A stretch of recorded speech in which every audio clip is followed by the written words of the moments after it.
Class 12 আলোর ব্যতিচার চ্যাপ্টারের last class হবে। অ্যাকচুয়ালি এখানে আমরা কিছু দেখব ফর্মুলা যেটা আমাদের নিউমেরিক্যাল প্রবলেম করার জন্য লাগবে, আর সঙ্গে হচ্ছে মেন ইম্পর্টেন্ট জিনিস সেটা হলো স্থায়ী ব্যতিচার সৃষ্টি করার শর্ত, এবং সঙ্গে আমরা জানবো যে সুসংগত উৎস কি বা কোহেরেন্ট সোর্স কাকে বলি, অ্যান্ড সুসংগত উৎস আমরা তৈরি কি করে করি। ওকে, তো প্রথম হচ্ছে নিউমেরিক্যাল করার জন্য কিছু ফর্মুলা লাগবে। সেটা হলো আমি যখন পড়াই তরঙ্গের উপরিপাত মানে এই ব্যতিচার চ্যাপ্টারে আমি বলেছিলাম যে একই মুহূর্তে একটি কণার উপরে যদি দুটি তরঙ্গ যদি একই দশায় মিট করে, মানে যদি 0 ডিগ্রি অ্যাঙ্গেলে যদি মিট করে তাহলে কি হবে, তাহলে ওরা সর্বোচ্চ বিস্তার হবে। আর যদি একই মুহূর্তে একই কণার উপরে যদি ওরা অপোজিট দিকে মিট করে, মানে কি 180 ডিগ্রি অ্যাঙ্গেলে, তাহলে হবে ধ্বংসাত্মক ব্যতিচার। আর কিন্তু যদি বলি এবার এই তরঙ্গের জন্য এই কণা এবং সেকেন্ড তরঙ্গের জন্য ওই মুহূর্তে ওই কণায় যদি এবার 0 ডিগ্রিও না, যদি 180 ডিগ্রিও না, যদি সামথিং কোনো অ্যাঙ্গেলে মিলিত হয়, হতেই পারে সামথিং কোনো অ্যাঙ্গেলে 30 ডিগ্রি, 60 ডিগ্রি, 45 ডিগ্রি অ্যাঙ্গেল। ওকে, তাহলে কি বললাম যে মাধ্যমের কোনো অঞ্চলে একটি কণা ওর উপরে দুটি তরঙ্গ যদি সমদশায় মিট করে তাহলে কি 0 ডিগ্রি অ্যাঙ্গেল, আর যদি অপোজিট দশায় তাহলে 180 ডিগ্রি অ্যাঙ্গেল। আর যদি যে কোনো অ্যাঙ্গেলে যদি মিট করে তাহলে লব্ধি বিস্তার কত হবে। আচ্ছা, লব্ধি বিস্তার মানে অ্যাকচুয়ালি মোট সরণটাই বোঝাচ্ছে, তাহলে সরণ কি একটি ভেক্টর রাশি, তাই তো। আর ভেক্টর রাশি লব্ধি আমরা করি √1 দিয়ে। তাই ধরলাম যে এই একটা কণা আছে, এবার এই তরঙ্গের জন্য এই কণার সরণ হলো a1 মানে বিস্তার, এবং এই তরঙ্গের জন্য ওই সেম কণা ওই মুহূর্তে কত হলো বিস্তার a2। এবার এরা যদি মিট করে 0-তে তাহলে কি ডাইরেক্ট যোগ হয়ে যায়, অ্যান্ড মিট করে 180-তে তাহলে ডাইরেক্ট বিয়োগ হয়ে যায়। কিন্তু এবার যদি আমরা কি করি সামথিং অ্যাঙ্গেলে, ওকে সামথিং অ্যাঙ্গেল, তাহলে সামথিং অ্যাঙ্গেলে তাহলে a কত হবে √1 a1 square plus a2 square plus 2a1 a2 কত cos থিটা, তাই তো ইন জেনারেল কেস। অ্যান্ড যদি কি বলতাম সমদশায় তাই theta 0 and opposite theta 180 degree, তাহলে এখানে সামথিং অ্যাঙ্গেল মানে কত থিটা সামথিং অ্যাঙ্গেল আছে। তাহলে এটাকেই আমরা লিখতে পারি এরকম যে a square equals to a1 square plus a2 square plus 2a1 a2 cos theta, তাই তো দুদিকে স্কয়ার করলাম তাহলে a স্কয়ার হয়ে গেল। এবার আমরা অলরেডি জানি যে I প্রপোর্শনাল টু হয় a স্কয়ার, তাই তো, মানে ইন্টেন্সিটি ইজ প্রপোর্শনাল টু অ্যামপ্লিটিউডের স্কয়ারের সঙ্গে প্রপোর্শনাল হয়। তাহলে √I তাহলে কি হবে a হবে, √I মানে a। ওকে, তাহলে আর a স্কয়ার মানে I, তাহলে এখানে আমি কি লিখবো যে I স্কয়ার ইকুয়ালস টু হচ্ছে সরি a স্কয়ার মানে I, তাহলে a স্কয়ার মানে অনলি I, তাহলে I ইকুয়ালস টু হবে I1 plus I2 plus 2 a মানে কি a স্কয়ার মানে I, a স্কয়ার মানে I, বাট অনলি a মানে √I, তাহলে এখানে কি লিখবো √I1 এখানে √I2 cos থিটা। ওকে, তাহলে এটা আমরা কি পাই, যদি থিটা অ্যাঙ্গেলে মিট করে আর এটা হলো আমাদের বিস্তারের মোট মানটা মানে লব্ধিটা, আর এটা হলো আমাদের যদি থিটা অ্যাঙ্গেলে মিট করে যে কোনো অ্যাঙ্গেলে তাহলে এটাকে আমাদের ইন্টেন্সিটির মানটা। ওকে, এবার যদি বলি এই আইটাকে যদি আমি করতে চাই I max, আইটাকে যদি I max করতে চাই তাহলে অবশ্যই এই থিটা কত হবে 0 ডিগ্রি, তাই তো। এই আইটাকে আমি করতে চাই I max মানে এটা সর্বোচ্চ। আচ্ছা, I1 কনস্ট্যান্ট I2 কনস্ট্যান্ট, যদি এই cos থিটার মান যদি হয় ম্যাক্সিমাম তাহলে I কি হবে ম্যাক্সিমাম, তাহলে এই মানটার ম্যাক্সিমাম কত হবে 1 মানে থিটা 0 তে। ওকে, তাহলে I যদি I max করতে চাই, I যদি করি I max তাহলে থিটা হবে 0, তাহলে I মানে যদি I max করে দিই তাহলে এটা কত হবে I1 plus I2 plus 2 root of i1 i2 and কত cos 1। তাই এটাকেই আমি লিখতে পারি যে i max is equals to হলো root i1 plus root i2 তার কি হোল স্কয়ার। তাহলে এটা পেলাম একটা। আবার এটাকে আমাদের জেনারেল ফর্ম। এবার যদি আমি এই i কে এই i কে আমি কি করতে চাই i মিন, যদি এই i কে আমি চাই আমি i মিন করব, তার মানে কি তাহলে এই মানটাকে করব সবচেয়ে কম। ওকে, তাহলে সবচেয়ে কম, তাই সবচেয়ে কম করার জন্য মানে এই মানটাকে আমি যোগফলকে করতে হবে সবচেয়ে কম, তাই তো। তাহলে আমাকে থিটা কি করব বসাবো 180, মানে অ্যাকচুয়ালি অপোজিট ফেজ 180। তাহলে কত হবে, তাহলে এই মানটা হবে i mean equals to, তো i mean equals to হবে সবচেয়ে কম করব। তাহলে এটা আমি কি করব 180, তো সবচেয়ে কম হবে সেটা মাছ হবে মাইনাস। তাহলে i যদি করি i mean তাহলে এটা হবে 180 ডিগ্রি। তাহলে এটাই দাঁড়াবে i1 প্লাস i2 থিটা কত 180, তাহলে cos 180 মাইনাস 1 এখানে হবে মাইনাস, তাহলে minus 2 root i1 and root i2। তাহলে এই লাইনকে আমি কি লিখব যে i mean is equals to হলো root i1 minus root i2 তার হোল স্কয়ার, তাই না। যেমন a কে স্কয়ার করলে এটা পাবো আর a কে স্কয়ার পাবো, তো i mean টা পেলাম কত, এটা পেলাম হচ্ছে i mean। তাহলে i max by i mean, তাহলে i max তাহলে i max by i mean, তাহলে এর অনুপাত পেলাম কত আমরা root i1 plus root i2 তার হোল স্কয়ার এন্ড বাই হচ্ছে root i1 minus root i2 তার হোল স্কয়ার, দেখি না এই i max R i mean। ওকে, আবার এই রুট i মানে কি আমি লিখতে পারি a, তাই তো a। তাহলে এবার দেখো রুট i1, তাহলে রুট i1 মানে কি লিখবো only a1 and plus a2 তার হোল স্কয়ার। আবার নিচে কি আছে যে a1 মাইনাস a2 তার হোল স্কয়ার, তাই তো। তাহলে i max by i mean is equals to root i1 plus root i2 তার whole square and by root i1 minus root i2 তার হোল স্কয়ার। নয়তো এটা মানে কি লিখবো a1 plus a2 তার whole square by a1 minus a2 তার whole square. ওকে, তার মানে i max equals to হচ্ছে root i1 plus root i2 তার হোল স্কয়ার, আবার এটা মানে a1 plus a2 তার হোল স্কয়ার, তাই তো। আবার i mean, তাহলে i mean is equals to root i1 minus root i2 তার হোল স্কয়ার, আবার এটা মানে হচ্ছে a1 minus a2 তার হোল স্কয়ার। এখান থেকে কি আসবে অ্যাকচুয়ালি আসবে ম্যাথ। ওকে, নিউমেরিক্যাল প্রবলেম করতে আসবে, বলে দিবে যে a1 a2 এরকম করে দেওয়া থাকবে, তো হয়তো দিবে i max বাই বের করো বা i mean বের করো বা i mean বা i max এর রেশিও বের করো। ওকে, তখন কিন্তু আমাদের ইউজ করতে হবে এটা i max is equals to root i1 plus root i2 তার whole square is equals to a1 plus a2 তার হোল স্কয়ার, নয়তো i mean is equals to root i1 minus root i2 তার whole square equals to a1 minus a2 তার whole square. ওকে, আর এবার একটা main বলি, সেটা হলো এটা হয়ে গেছে যে অঙ্ক করতে হবে না এটা বা এর অনুপাত ধরবে।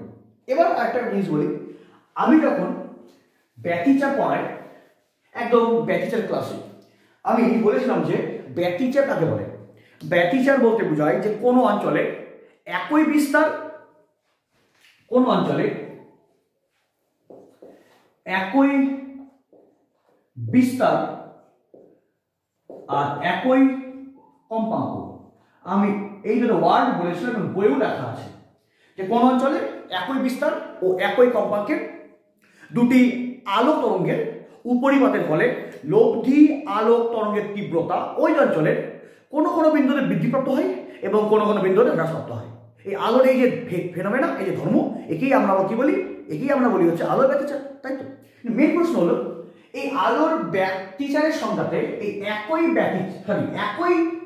বিস্তার একই কম্পাঙ্ক এই দুটি ওয়ার্ড কেন বললো। ওকে, তারই ব্যাখ্যা দিচ্ছি। আগে বলবো একই বিস্তার কেন বললো, অ্যান্ড তারপর একই কম্পাঙ্ক। এই একই কম্পাঙ্ক কেন বললো ওটাই আমাদের মেন হচ্ছে স্থায়ী ব্যতিচার সৃষ্টির শর্তটা আমরা পড়বো। একই কেন কম্পাঙ্ক বললো, ওকে। তাহলে আগে বলি একই বিস্তার কেন বললো। একই বিস্তার একই কম্পাঙ্কে দুটি আলোক তরঙ্গের পরিপাত, তাই তো। একই বিস্তার কেন বললো বা কেন দরকার অ্যাকচুয়ালি, কেন দরকার? এই যে আমরা কিন্তু অলরেডি পেয়েছি যে আই ম্যাক্স মানে সর্বোচ্চ ইন্টেন্সিটি কত পেয়েছি, A1 প্লাস A2 তার whole square, okay. And I mean আমরা কি পেয়েছি, A1 মাইনাস A2 তার হোল স্কয়ার। এবার যদি বলি একই বিস্তার, এই যে এটা A1 এটা A2, যদি বলি একই বিস্তার মানে A1 আর A2 যদি সমান হয় তাহলে A1 এর সমান, তাহলে যদি এইটা সমান হয় তাহলে A1 A A2 A, তাহলে I max টাই কত আসবে 4A স্কয়ার, তাই তো। এন্ড যদি দুটি কি হয় সমান, এই I min কি আসবে 0। তার মানে কি যদি আমরা দুটি একই বিস্তার নিয়ে ব্যতিচার পরীক্ষা করি তবে যেখানে পাবো ব্রাইট ওখানে পাবো সবচেয়ে ব্রাইট, মানে একদম পিওরলি ব্রাইট। আর যদি একই বিস্তার নিয়ে করি তবে আই নিয়ে পাবো একদম ডার্ক, মানে পিওরলি ডার্ক। এই যে জিরো না, জিরো মানে একই বিস্তার নিয়ে করলে যেখানে ইন্টেন্সিটি ম্যাক্সিমামটা একদম সবচেয়ে বেশি এন্ড যেখানে ইন্টেন্সিটি মিডিয়ামটা একদম সম্পূর্ণ জিরো তো জিরো। আর যদি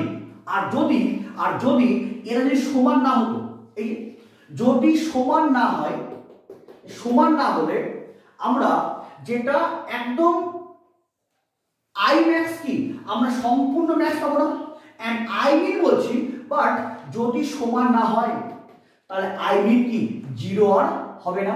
তার মানে কি আমরা এখানে কি পাবো সামথিং মান পাবো। তার মানে কি যদি বিস্তার সমান না হয় তাহলে আই ম্যাক্স সর্বোচ্চ পাবো না, আবার আই মিনও কি আমরা একদম পিওর ডার্ক পাবো না। তার মানে কি যদি সমান করি তাহলে কি যেখানে অন্ধকার একদম পিওরলি অন্ধকার আর যেখানে ব্রাইট হবে পিওরলি ব্রাইট। অ্যাকচুয়ালি বলি যে মনে হতে পারে এই যে কি হলো অন্ধকার উজ্জ্বল আবার অন্ধকার আবার উজ্জ্বল, অনেকের মনে হতে পারে এখানে শক্তির সংরক্ষণ কি করে মানছে, কেন এখানে অন্ধকার পাওয়া মানে কি লাইটের অ্যাবসেন্স, মানে কি এনার্জি লস, এন্ড এখানে আছে উজ্জ্বল মানে কি এনার্জি প্রেজেন্ট আছে এখানে। তাহলে মেন অনেক ভাবতে পারে যে এখানে অন্ধকার পাওয়া মানে কি এনার্জি লস হওয়া, লাইট অ্যাবসেন্ট আছে তাহলে কি এনার্জি লস হওয়া। ওরকম ব্যাপার না, ব্যাপারটা হলো আমি মাঝখানে যেখানে অন্ধকার পেলাম তাহলে ওখানকার আলো ধ্বংস হয়নি, ওখানকার আলোক শক্তিটা তার পার্শ্ববর্তী কি দুটি কি উজ্জ্বল পটিতে ভাগ হয়ে যায়, ওকে। তার মানে যে উজ্জ্বল অন্ধকার এরকম পাওয়ার ক্ষেত্রে এই অন্ধকার অঞ্চলগুলোতে আলো পেলাম না, তার মানে আলোর অ্যাবসেন্ট, তার মানে শক্তি ধ্বংস না, কিন্তু আলোর অ্যাবসেন্ট মানে ওই শক্তিটা তার কি পাশের দুটি শক্তিতে হয়ে গেছে কনভার্ট। এবং এর সাহায্যে তোমরা একে বুঝতে পারবে যদি বিস্তার কি হয়, যদি বিস্তার হয় সমান তার মানে কি আই মিনটা জিরো, তার মানে ও কোনো শক্তি খাবে না, ও টোটাল শক্তিটা কি কাকে দিবে পাশের জনকে দিবে। আর যদি সমান না হয় তার মানে কি, তার মানে আই মিন কি আর জিরো হবে না, তাহলে আই মিন কি সামান্য নিবে থাকবে, তার মানে কি যে আই ম্যাক্স ও সামান্য কি হবে কম পাবে, তাই তো যে অ্যাকচুয়ালি যে এটা একজন বন্ধু আছে এ বন্ধু, এটা হচ্ছে বি বন্ধু। এবার যে এ বন্ধু এও একটা নিল এগরোল, নিল হচ্ছে এগরোল, এন্ড বি ও কি নিল এগরোল। এবার যে এ বন্ধু ও বললো যে আমি এগরোল খাবো অল্প, তার মানে যে বি ওর তো এগরোলটা আছে, আর যে বি বললো যে আমি খাবো অর্ধেকটা খাবো, তাহলে অর্ধেকটা খাবো মানে তাহলে বাকি অর্ধেকটা দিয়ে দিল এই বন্ধুকে। তার মানে এখানে কি এই বন্ধুর এগরোল ওকে দিয়ে দিল, কিন্তু টোটাল সিস্টেমের শক্তি কি আছে সংরক্ষণ। তাই তো, যে ও বি জোন ও ওর এগুলো ছিল, বাট এ জোন ও ওর অর্ধেক এগুলো এঁকে দিয়ে দিল। তার মানে কি, তার মানে এ কি ইন্টেন্সিটি সামান্য বাড়লো আর ওর কি সামান্য জিরো হয় না, সামান্য আছে। আর যদি এবার এ যদি সম্পূর্ণ যদি এগুলো দিয়ে দেয়, সম্পূর্ণ এগুলো, তার মানে কি, তার মানে যে বি ওর কি হয়ে গেল ম্যাক্সিমাম ব্রাইট আর এ কি একদম মিনিমাম ডার্ক, মানে একদম একদম purely bright and purely dark. Same ব্যাপারটা এখানে হচ্ছে, যে যে অন্ধকার সে শক্তি দিয়ে দিচ্ছে। তো এবার যে হবে পিওরলি ডার্ক, তার মানে কি ও কি সম্পূর্ণ শক্তি দিয়ে দিচ্ছে, ফলে উজ্জ্বল, সেও কি হবে একদম পিওরলি হবে ব্রাইট। ওকে, তার মানে যদি সমান না হয়, যদি সমান না হয় তার মানে কি আই মিনও জিরো হবে না। আই মিন জিরো না হওয়া মানে তাহলে আই ম্যাক্স কি সর্বোচ্চ হবে না, কারণ এই আই মিনের যে শক্তি লসটা ওটাই কি যাচ্ছে আই ম্যাক্সের কাছে। যদি সমান না হয় আই মিন জিরো হবে না, তাহলে আই মিনের শক্তি সামান্য থাকবে, তার মানে কি ও শক্তি কি পার্সেন্টেজকে দিবে না, তাহলে আই ম্যাক্সও সর্বোচ্চ হবে না। আর যদি যদি যদি A1 A2 যদি সমান হয়ে যায়, A1 A2 যদি সমান হয়ে যায়, তাহলে আই মিন কি একদম জিরো, তাহলে আই মিনের কি টোটাল শক্তিটা পেয়ে গেল পাশের স্তর, তার মানে কি পাশের স্তর কি হলো সর্বোচ্চ ব্রাইট। ওকে, তার মানে যে এখানে একই বিস্তার কেন করা হয়, যাতে আই মিন একদমই জিরো পায়, মানে পিওরলি ডার্ক, তবে কি আই ম্যাক্স কি হবে, তাহলে পিওরলি হবে ব্রাইট। ওকে, তার মানে যে একই বিস্তার না হলেও, আমি কি বললাম, একই বিস্তার না হলেও কিন্তু ব্যতিচার হবে, কিন্তু সেখানে যে ডার্ক ও হবে পার্সিয়ালি ডার্ক এবং যে হবে ব্রাইট ও হবে পার্সিয়ালি ব্রাইট। আর যদি কি হয়, যদি A1 A2 যদি সমান, তাহলে কি হবে আই মিন পিওরলি ডার্ক, ফলে কি আই ম্যাক্সও পিওরলি ব্রাইট। ওকে, তাহলে এই একই বিস্তার কেন তার কারণটা বললাম, এবং সঙ্গে এই যে ফর্মুলা মানে অঙ্ক আসবে। এবার বলি একই কম্পাঙ্ক কেন। ওকে, একই বিস্তার হতেও পারে বা না হতে পারে। যদি একই বিস্তার হয় তাহলে purely dark and purely bright. Okay, আর একই বিস্তার না হলে আই মিনও জিরো হবে না, মানে পার্সিয়ালি ডার্ক অ্যান্ড তাহলে পার্সিয়ালি ব্রাইট। ওকে, এবার নেক্সট নাম্বার হচ্ছে কেন বলা হয় একই কম্পাঙ্ক। একই কম্পাঙ্ক কেন? ওকে, এটা একই বিস্তার হলেও হবে বা না হলেও হবে, কিন্তু কি বললাম, একই বিস্তার হলেও হবে বা একই বিস্তার না হলেও কিন্তু হবে ব্যতিচার, আমরা বুঝতে পারবো। কিন্তু একই কম্পাঙ্ক মাস্ট বি লাগবে, একই কম্পাঙ্ক লাগবে। একই কম্পাঙ্ক না হলে আমরা কখনোই বুঝতে পারবো না ওখানে ইন্টারফেয়ারেন্স প্যাটার্ন সৃষ্টি হয়েছে। ওকে, এটা লাস্ট টপিক। তাহলে কি হয় অ্যাকচুয়ালি, এটা হয় S1 স্লিট, এটা হয় S2 স্লিট। ওকে, ডিস্টেন্স তো 2D, এখানে আছে পর্দা। আর এখানে ধরলাম যে এখানে সৃষ্টি কি হয়েছে, এখানে সৃষ্টি তরঙ্গ, তরঙ্গ গেছে, এখানে আমরা মিট করেছি। এবার এখানে সৃষ্টি হতে পারে অন্ধকার বা হতে পারে উজ্জ্বল, তাই তো এখানে হতে পারে উজ্জ্বল বা অন্ধকার, সেটা টোটালটাই ডিপেন্ড করবে ওদের মধ্যে কত আছে পাথ ডিফারেন্স জানা আছে। ওকে, ঠিক আছে। এবার এই তরঙ্গ টোটাল এই তরঙ্গটা টোটাল যে ডিস্টেন্স ট্রাভেল করে তাকে আমরা কি বলি x1, এবং এই তরঙ্গ টোটাল যে ডিস্টেন্স ট্রাভেল করে তাকে আমরা কি বলি x2। ওকে, তাই তো। এবার ধরলাম যে এই দুটি তরঙ্গের কম্পাঙ্ক একই না, এই দুটি তরঙ্গের কম্পাঙ্ক একই না, কম্পাঙ্ক আলাদা। তাহলে ধরলাম যে এর তাহলে কম্পাঙ্ক f1, এর হচ্ছে কম্পাঙ্ক f2। তাহলে যে প্রথম তরঙ্গ ও তাহলে কি হবে ω1 ইকুয়ালস টু হবে 2π f1 এন্ড সেকেন্ড ও তাহলে কথা হবে ω2 ইকুয়ালস টু হবে 2π f2। বাট ওরা তো অলওয়েজ একই মুহূর্তে মিট করে। ওকে, তাহলে এবার এই তরঙ্গের জন্য এই একটি কণার সরণের সমীকরণ কি হবে, y1 equals to a sin ω1t minus k x1।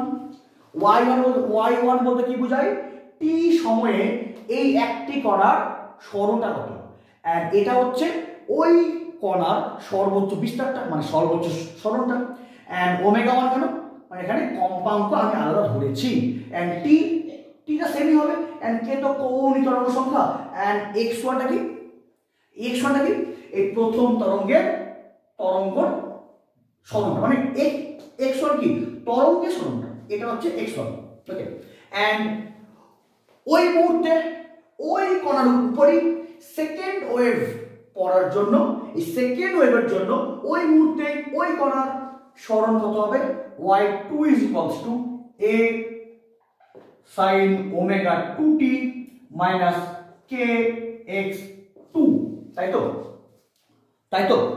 না? তাহলে এই তরঙ্গের জন্য এই কণার সরণের ইকুয়েশন হলো এটা, এন্ড ওই মুহূর্তে কেন টি সেম, তাহলে ওই মুহূর্তে যে সেকেন্ড ওয়েভ ওর জন্য এই কণার সরণের হলো সমীকরণ হলো এটা। ওকে, দুটো বিস্তার কি নিয়েছি একই, এবং একই বিস্তার নেওয়ার কারণ আমি অলরেডি বললাম। তাহলে এবার এই টার্মটাকে আমরা কি বলি দশা, তাই তো এগুলো দশা। তাহলে এই প্রথম তরঙ্গের জন্য এই কণার উপর দশা কত করে শোনো, ওমেগা 1t মাইনাস kx1, এবং সেকেন্ড ওয়েভের দশা কত θ2 হলো ওমেগা 2t মাইনাস kx2।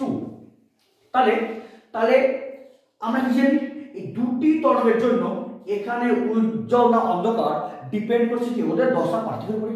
তাহলে এই পয়েন্টে একটা কণার উপর একই মুহূর্তে দুটি তরঙ্গের দশা পার্থক্য কত হবে, দশা পার্থক্য θ θ1 θ2। ওকে, θ1 মাইনাস θ2 বা θ2 মাইনাস θ1, তাহলে কত হলো θ1 omega 1t minus kx1 and minus omega 2t plus kx2, theta is equals to কি হবে, যদি t কমন নিই থাকবে হচ্ছে ওমেগা 1 মাইনাস ওমেগা 2, যদি প্লাস যদি k কমন নিয়ে থাকবে x2 মাইনাস x1, এখানেই হচ্ছে আসল জিনিসটা আছে। ওকে, এখানেই আছে আসল ব্যাপার। এবার আচ্ছা এই পার্টিকুলার পয়েন্টের জন্য x1 এন্ড x2 কি কনস্ট্যান্ট, ঠিক না? এই পার্টিকুলার পয়েন্টের জন্য এই তরঙ্গের ডিসটেন্স এন্ড এর কে ডিসটেন্স কি কনস্ট্যান্ট, তার মানে এটা একদম সম্পূর্ণ কনস্ট্যান্ট। এবার ওমেগা 1 ঠিক আছে, এই তরঙ্গের কম্পাঙ্ক ওমেগা 1 কনস্ট্যান্ট, এবং যে সেকেন্ড ওয়েভ ওর জন্য ওমেগা 2 কনস্ট্যান্ট, কিন্তু এই দশা পার্থক্যে যে সমীকরণ ওখানে কি আছে টাইম। এটাই মেন হচ্ছে আসল কালপিট বলি, এটাই মেন হচ্ছে টাইম, এটাই আমাদের ঝামেলা হবে টাইম।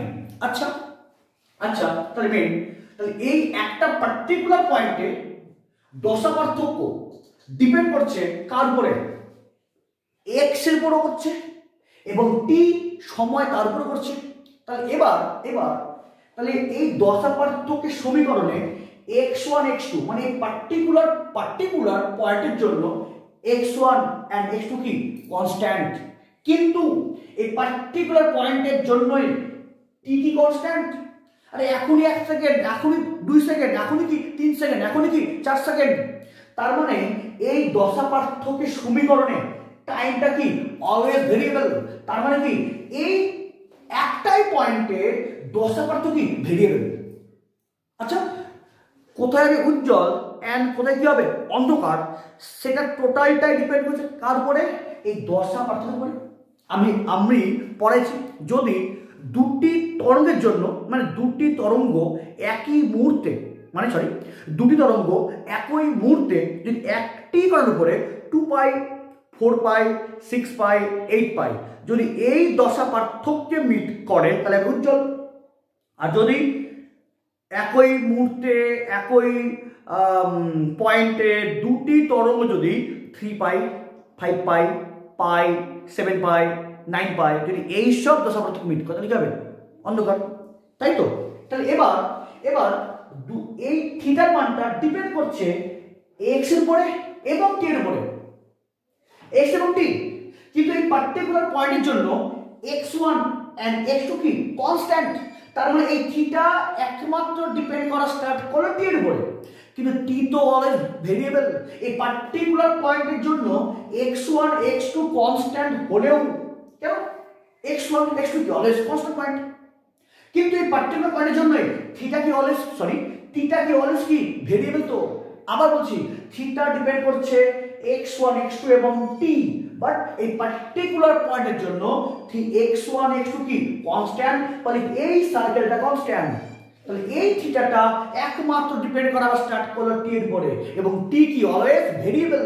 তাহলে একটাই পয়েন্টে x1 x2 কনস্ট্যান্ট রেখেও এই পার্টিকুলার পয়েন্টের দশা পার্থক্য ডিপেন্ড করছে কার উপরে? টি এর উপরে। তাই যদি টি চেঞ্জ করে তাহলে কি হবে? তাহলে দশা পার্থক্য একটাই পয়েন্টে দশা পার্থক্যটা চেঞ্জ করা শুরু করবে টাইম রেসপেক্টে। তার মানে এই পয়েন্টে টাইম চেঞ্জ হওয়া মানে কি থিটাটাও চেঞ্জ হয়ে যাওয়া, যতই x1 বা x2 সমান থাকুক না কেন। তাহলে x1 x2 সমান থেকে এই পার্টিকুলার একটাই পয়েন্টের দশা পার্থক্যটা কি হবে? চেঞ্জ করলো সময়ের সাপেক্ষে। তাহলে সময়ের সাপেক্ষে চেঞ্জ মানে কি? তাহলে এই মুহূর্তে অন্ধকার, আবার কি নেক্সট মুহূর্তে ওই পয়েন্টে কি হবে? উজ্জ্বল। মানে কি? মানে এই একটাই পয়েন্ট একটাই, মানে ওই পয়েন্টে দুটি তরঙ্গের যে ফেজ ডিফারেন্স চেঞ্জ করা কি স্টার্ট করছে সময়ের রেসপেক্টে। তাহলে x1 x2 ফিক্সড থাকা সত্ত্বেও এই পয়েন্টের দশা পার্থক্য ডিপেন্ড করছে কার উপরে? সময়। তাহলে কি এই কার উপরে এখনই এই মুহূর্তে যদি কি পাই? উজ্জ্বল, তাহলে নেক্সট কি মুহূর্তে কি টাইম চেঞ্জ হলো, তাহলে কি থিটা কি চেঞ্জ করে? হয়তো অন্ধকার করে দেবে। তাহলে একটাই পয়েন্টে দশা পার্থক্য সময়ের উপর ডিপেন্ড করার জন্য একটাই পয়েন্টে কি পাবো? কখন উজ্জ্বল কখন অন্ধকার, এবং এটা এত র্যাপিডলি চেঞ্জ করবে ফলে আমরা বুঝতেই পারবো না যে এই একটা পার্টিকুলার পয়েন্টে যে পার্মানেন্ট ব্যতিচার সৃষ্টি হয়েছে। আর যদি আমরা ω1 আর যদি ω2 যদি সমান করতে পারি, তার মানে 2πf1 and 2πf2 যদি সমান করতে পারি, তাহলেই যদি ω1 ω2 যদি সমান করতে পারি, তবে টাইম থাকলেও এই টোটাল রাশিটা হয়ে যাবে, যদি সমান করতে পারি তবে এই টোটাল কি হবে? রাশিটা হয়ে যাবে টাইম ইন্ডিপেন্ডেন্ট। তার মানে এই থিটাটা একমাত্র কি ভ্যারি করবে x2 x1, তাই তো? যে একটা পার্টিকুলার পয়েন্টে দুটি তরঙ্গের জন্য ফেজ ডিফারেন্স একটাই পয়েন্টে ফেজ ডিফারেন্স কি ডিপেন্ড করছে x1 x2 এবং t। x1 x2 সেম থাকলেও পার্টিকুলার পয়েন্টের জন্য তবু থিটা কি বল? থিটা ডিপেন্ড করছে t এর উপর। তবে যদি t যদি ভ্যারি করতে স্টার্ট করে, কারণ এখন 1 সেকেন্ড 2 সেকেন্ড 3 সেকেন্ড 4 সেকেন্ড, তাহলে t ভ্যারি করলে এই একটাই পয়েন্টের কি হবে? ফেজ ডিফারেন্স ভ্যারি করছে। তাহলে কি এখনই অন্ধকার, সেম পয়েন্টে আবার উজ্জ্বল, সেম পয়েন্ট আবার উজ্জ্বল আবার অন্ধকার। তাহলে এটা এত র্যাপিডলি চেঞ্জ করবে ফলে আমরা এখানে কিন্তু পার্মানেন্ট ব্যাচে পাবো না। তাই টিটাকে আমাকে ঝামেলা করছে। বা যদি আমাকে টি কে যদি রিমুভ করতে হয় তাহলে আমি কি দেখলাম? দুটি তরঙ্গের কম্পাঙ্ক সেম করব। তাহলে ω1 ω2 সেম করলে টি আর থিটাকে চেঞ্জ করতে পারছে না, তাই তো? তার মানে এবার এই থিটাটা একমাত্র ডিপেন্ড করা স্টার্ট করলো x1 x2, যেহেতু এই পার্টিকুলার পয়েন্টের জন্য x1 x2 কনস্ট্যান্ট, সেহেতু আমরা এখানে টাইম চেঞ্জ করলেও এই থিটাটা আর সময়ের উপর ডিপেন্ড করছে না। তাহলে এই পার্টিকুলার পয়েন্টে x1 x2 কনস্ট্যান্ট হয়ে যাওয়ার জন্য এখানে কি পাবো?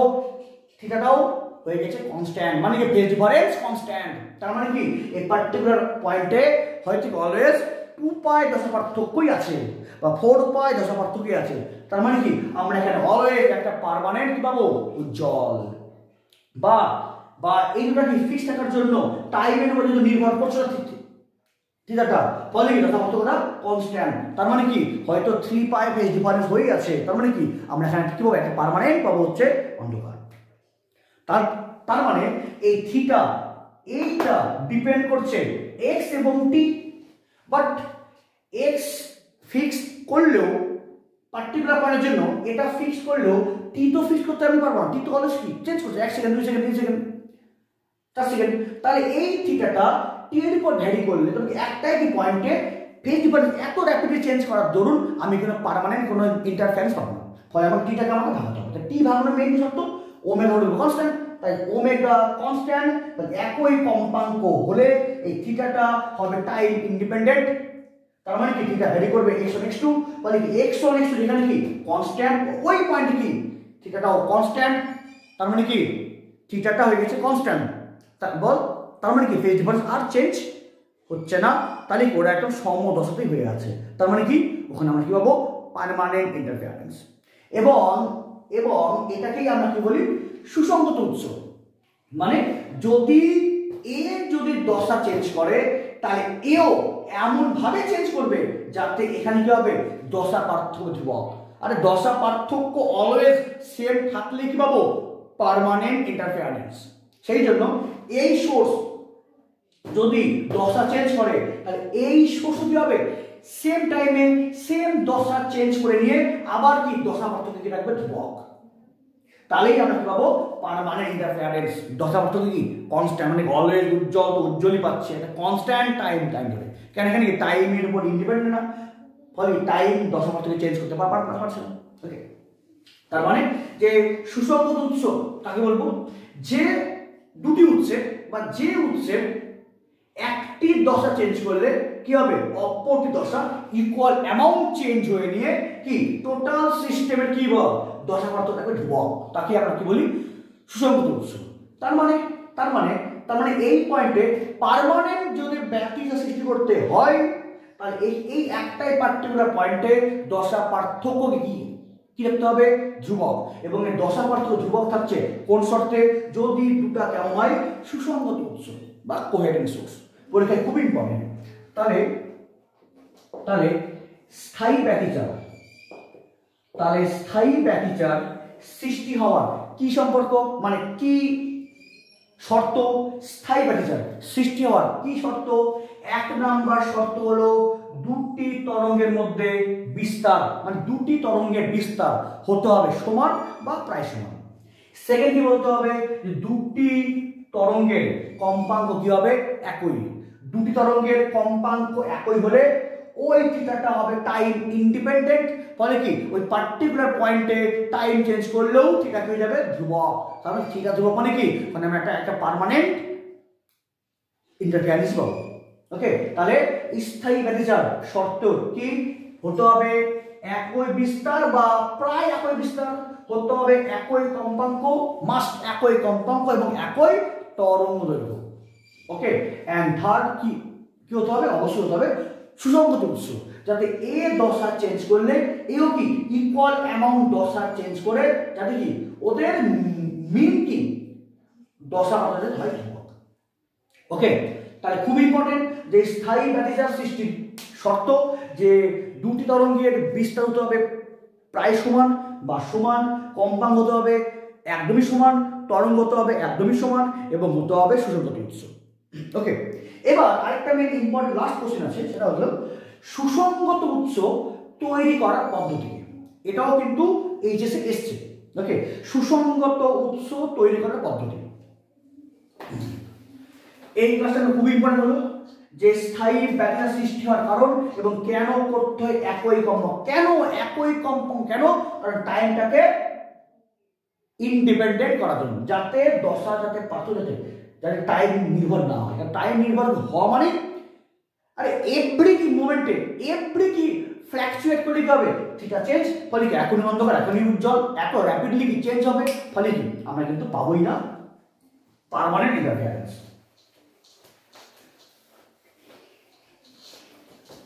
এবার হচ্ছে মেন কোহেরেন্ট সোর্স বা সুসংগত উৎস তৈরি করো কি করে, যে সুসংগত সংগত আলোক উৎস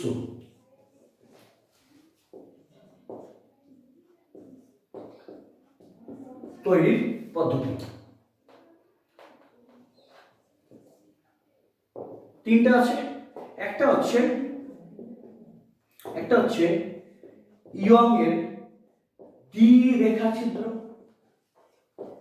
তাই তো? ইয়ং এর দ্বিরেখা ছিদ্র কি হয় অ্যাকচুয়ালি? এই যে এটা কি মনে আছে, আমি প্রথম ইয়ং এর ছবি এঁকেছিলাম। এটা কি হয়? মেন সোর্স, এখান থেকে আলো বের হয়, এবার এখানে গিয়ে থাকে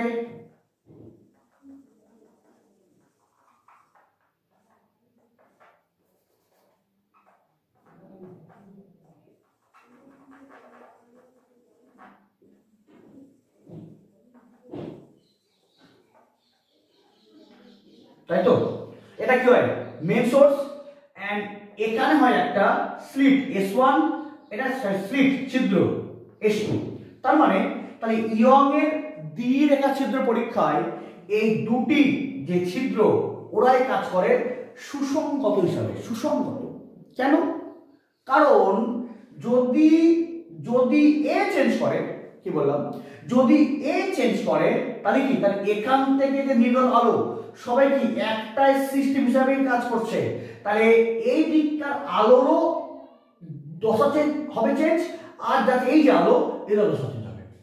আরে স্লিট দুটা বাট সোর্স একটা না, তাহলে এই সোর্স থেকে আলো যাওয়া মানে ওই আলো কি এটাও ওরই আলো, এটাও কি এরই আলো, তাহলে এ যদি চেঞ্জ করে তাহলে কি ওরা কি দুটাই একসঙ্গে চেঞ্জ করবে। তার মানে কি ইয়ং এর দ্বিরেখা ছিদ্র পরীক্ষায় এই দুটিকে রেখাছিদ্র ওরা কি সুসংগত উৎস। সেকেন্ড আমরা বলি হচ্ছে লেনয়েডের, ওকে, লয়েডের ওকে একক দর্পণ পরীক্ষা। লেনয়েড বা লয়েডের একক দর্পণ পরীক্ষায় যে আলোক সোর্স ইউজ করা হয় ওরা আবার সুসংগত। কি করে? অ্যাকচুয়ালি এরকম হয়, এটা হয় একটা, এই যে কি আছে একক দর্পণ, আর এখানে থাকে একটা সিঙ্গেল মিরর, এখান থেকে আলো যায় গিয়ে কি আলোটা এরকম হয়ে যাবে। কেন? মিরর না, আলোর প্রতিফলন ঘটবে, তাহলে এখান থেকে একটা সোর্স এস, আলো গিয়ে এই পড়ল। তবে এই পয়েন্ট কি দেখবে ওনার মানে এই পয়েন্ট মনে করবে একটা আলো এই দিক থেকে আসছে আর একটা আলো সোজা আসছে। আচ্ছা, তার মানে কি এবার উৎস একটা, এখান থেকে একটা আলো কি রিফ্লেক্ট করে গেল, দেখে মনে হচ্ছে এখান থেকে আসছে, এন্ড একটা আলো কি গেল এইভাবে। তার মানে সোর্স একটাই সোর্স কি দুভাবে কাজ করছে, একটা কি সিঙ্গেল, একটা এরকম। তার মানে এই পয়েন্টে যেটা হবে সেটা কি একটা এই ওয়েভ, একটা এই ওয়েভ। তার মানে কি সোর্স একটাই, তাই যদি এ চেঞ্জ করে তাহলে এটাও চেঞ্জ করবে এন্ড এও চেঞ্জ করবে। তাহলে এই লয়েডের একক দর্পণ পরীক্ষায় একটা কি আলো কি গেল ডাইরেক্ট, এটা একটা ওয়েভ, এন্ড এই যে দেখে কি মনে হবে আসছে এখান থেকে, দেখে কি মনে হবে আসছে এখান থেকে। তার মানে কি দুটি কি হলো সোর্স। ওকে, তাহলে এ কি মেন সোর্স, তাহলে এ যদি চেঞ্জ করে, তাহলে কি এও চেঞ্জ এন্ড এও চেঞ্জ, ফলে দুটি সমান অ্যামাউন্টে চেঞ্জ হবে, ফলে এখানে কি কনস্ট্যান্ট, তাই তো? তাহলে কি মনে একটা এই সোর্স, একটা এই সোর্স, এর আগে আছে ফ্রেনেলের যুগ্ম প্রিজম পরীক্ষা। ফ্রেনেলের যুগ্ম প্রিজম পরীক্ষা, এই যে একটা এটা প্রিজম, একটা প্রিজম, তাহলে কি হলো আলো গিয়ে এই যাবে একটা, আলো গিয়ে এই যাবে একটা। তার মানে কি যে এখানেও আমরা এই একটা ওয়েভ নিচ্ছি, এই ওয়েভ নিচ্ছি, বা সোর্স হচ্ছে একটাই। তার মানে এক্ষেত্রেও যদি এ চেঞ্জ করে তাহলে এও চেঞ্জ, তাহলে কি হবে দুটোই কাজ করবে সুসংগত আলো উৎস হিসেবে। ওকে, তাহলে সুসংগত আলোক উৎস তৈরি পদ্ধতি, ইয়ংয়ের দ্বিরেখাছিদ্র পরীক্ষায় দুটি ছিদ্র, সুসংগত ছিদ্র, একক দর্পণ পরীক্ষায় এস এবং S1 কি দুটি সুসংগত সোর্স, এবং ফ্রেনেলের যুগ্ম প্রিজম পরীক্ষায় যদি বলি এটা S1 এটা S2, তাহলে এরও কি হবে আমাদের সুসংগত সোর্স। ওকে, খুব ইম্পর্টেন্ট, যদি আসে তাহলে 3টা পয়েন্ট লিখতে হবে এবং ছবি আঁকলে আরো বেশি ভালো। ওকে, তাহলে আমাদের আলোর ব্যাটিস হয়ে গেল সম্পূর্ণ কমপ্লিট।